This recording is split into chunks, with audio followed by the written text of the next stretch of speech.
আমার দুঃখে আমার জীবনটা ফেটে যায়। আমিনা কাঁদতে আরম্ভ করছে, বেটাকে বলছে বেটা বলিও না। বন্ধুরে আমার, হঠাৎ ছেলে প্রশ্ন করে ধরে মায়ের গলা, আব্বা কোথায় আছে বলো মাগো, করিও না হেলা।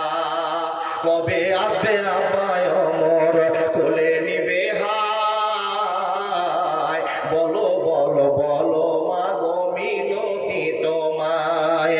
ছেলের মুখে কান্না শোনে হয়ে বেকার, ছেলেকে জড়িয়ে ধরে মাথা কান্দেন যারে যার। এ প্রশ্নেরই আগে খোদা মরণ কেন হলো না, সহিতে না পারি আমি দুঃখেরই বেদনা। ছেলে থেকে মুখ ফিরিয়ে মা আমেনা কয়, তোমার আব্বা শুয়ে আছে বেটা মা কামে আবহাওয়ায়। এ কথা বলিয়া মাতা কান্নায় ভেঙে পড়ে, মাকে তুলে দুধের শিশু জড়িয়ে যে ধরে। উঠো উঠো মা জননী আর যে কেদনা, সব সইতে পারবো মা গো তোমার কান্না পারবো না। সব কিছু ভুলে যায় যখন মা বলে ডাকি, তুমিও গো আব্বার মতো ভাগো দিও না গো ফাঁকি। কবর জিয়ারত করে মার কাছে যায়, মাঝে তাহার শুয়ে আছেন বাবলা গাছের ছায়ায়। মাকে ঘিয়ে দেয় ডাক, দেয় গায়ে হাত, তবু মায়ের সাড়া নাই, তবু না কই বাত। নাকে হাত দিয়ে দেখে অতি তাড়াতাড়ি, মাঝে তাহার চলে গেছে পৃথিবী ছাড়ি। পিছনে কে তাকিয়ে দেখে আব্বারি কবর, সামনে পড়ে আছে মায়ের লাশ, কে দিবেন খবর। দয়ার নবীর দুঃখ শোনে বুক ফেটে যায়, সাল্লাল্লাহু আলাইহি ওয়াসাল্লাম বলিবেন সবাই, সাল্লাল্লাহু আলাইহি ওয়াসাল্লাম বলিবেন সবাই। বন্ধুরা আমার কথা বলতে আরম্ভ করলাম, নবীজির মাকে প্রশ্ন করেছে, নবীজি আমার আব্বা কোথায়? আব্বাকে দেখার জন্য মা সিদ্ধান্ত করছে চলো কবর জিয়ারত করতে যাবো। বিশ্বনবীর কবরকে দেখে দেওয়া হয়েছে, আর কবরের উপরে গিয়ে ছোট্ট বাচ্চা গড়াগড়ি করে কান্না করতে আরম্ভ করেছে। মায়ের হিট লেগেছে, লা ইস্তাগফিরুনা সাদা ওয়া লা ইস্তাগফিরুন, মৌতের ঘন্টা বাজবে আল্লাহ সিদ্ধান্তকৃত টাইমে। টাইম হয়ে গেছে বাবা, মার ইন্তেকাল হয়ে গিয়েছে। নবী মুহাম্মদ সাল্লাল্লাহু আলাইহি ওয়াসাল্লামের দিন হলো হয়ে দিন, কষ্টের দিন চালু হয়ে গেল। মাথার চাঁদ হারিয়ে গেছে 6 বছর আগে। এবং আবার 6 বছরের মাথায় মাকে হারিয়ে দিয়ে অনাথ হয়ে গেলেন, অনাথরে ঘুরতে আরম্ভ করলেন। খবর দেওয়া হলো আব্দুল মুত্তালিব, তোমার বৌমা রাস্তায় মারা গিয়েছে। নবী মুহাম্মদ অনাথ হয়ে গেলেন। বন্ধু আমার, নবীকে নিয়ে এসে দাদু টুকরে টুকরে কাঁদছে আর বুঝিয়ে বলছে, ভাইরা আমার আর চিন্তা করিস না, আল্লাহ তোর কপাল খারাপ করে দিয়েছে। ও বন্ধু শুনে নাও, যতদিন থাকবে বাপের কষ্ট বুঝতে দেব না, যতদিন থাকবো মায়ের কষ্ট বুঝতে দেব না। বন্ধুরে আমার, বিশ্ব নবীকে ভালোবাসা দেখালেন, কিন্তু বন্ধুরে যার মা বাপ নাই তার পৃথিবীর চরণ ব্যবহার আপনি জানেন, তাকে কেমন করে মানুষ ভালোবাসে আপনি জানেন। বন্ধুরে, শিক্ষিত মানুষকে বুঝিয়ে শেষ করা যাবে না। এই কষ্ট করতে করতে বিশ্বনবী 1 মাস 2 মাস 1 বছর 2 বছর করতে করতে নবুয়ত পাঠের সময় হয়েছে বাবা।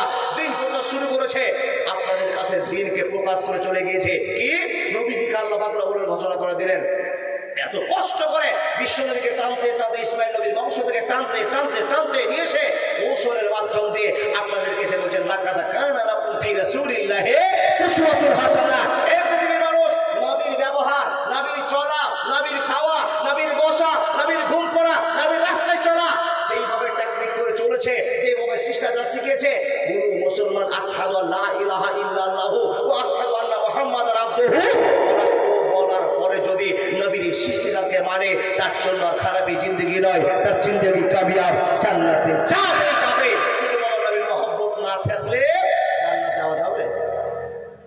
নবীর মহব্বত কতটা আছে একটা লোকের কাছে আমি 2000 টাকা নেবো, পারবেন না?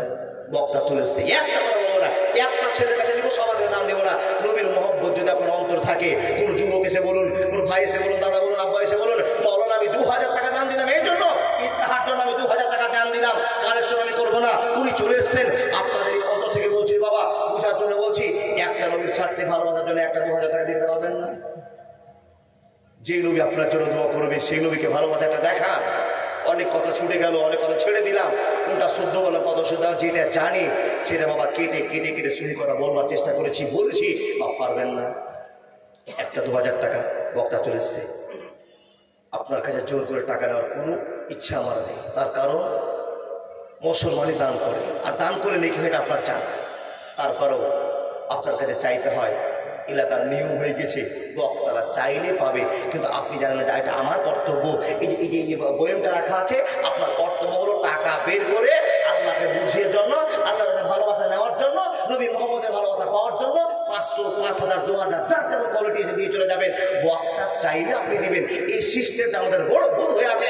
বাবা আপনার ইবাদত, আপনার কর্ম আপনি করবেন, বুঝে আমল করুন। অনেক কথাই বললাম, এখান থেকে বিদায় করছি, এই জন্য বিদায় করছি যে মাওলানা সাহেব চলে এসেছেন, একটা কথা বলা ঠিক হবে না, বড় মানুষ বা বিদায় নিলাম, কোনটা ঠিক বলেছি নিশ্চয় বুক থেকে ভাবনা চিন্তা করে বলেছি, একটাও ভুল বলিনি, সিরাতের কথা বলেছি।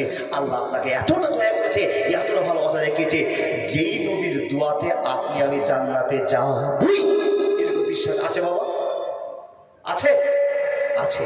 বুকে এই বিশ্বাস রেখে নামাজ, রোজা, হজ, যাকাত, সত্য কথা যা নবী আপনাকে আদেশ করেছে মানুন, জীবন ধন্য হয়ে যাবে। আল্লাহ একটা গ্যারান্টি দিয়েছে, লাকাদ কানা লাকুম ফি রাসূলিল্লাহি উসওয়াতুন হাসানাহ, তোমাদের সামনে নায়ককে পাঠিয়ে দিয়েছি, তাকে দেখে তোমরা দিন হাসিল করে নাও, জান্নাতের কাছে নাও। যদি কোনো মানুষ জান্নাত হাসিল করতে না পারে, ইবাদত করতে না পারে, আপনার মতো অভাগা আর কেউ নাই। হায়াত বাকি তো মুলাকাত বাকি। ছোট ছেলে হিসাবে, ছোট ভাই হিসাবে আপনাদের কাছ থেকে বিদায় নিলাম। আসসালামু আলাইকুম। এই যে দেখেন আবার ফরিদপুর ধরে নিয়েছে, মহিলাদের পক্ষ থেকে আমার নানা আবেদন করেছে, তাহলে বাবা বলবো, আপনি বলতে বলবো, সভাপতি সাহেব অর্ডার দিয়েছেন, টাইম হয়ে যায়নি বাবা। ওই ফরিদপুরের ফরিদা শুনলে তো সব ডিমান্ড বন্ধ, মেয়েরা এই জন্য শুনে যার ডিমান্ড দিতে হবে না।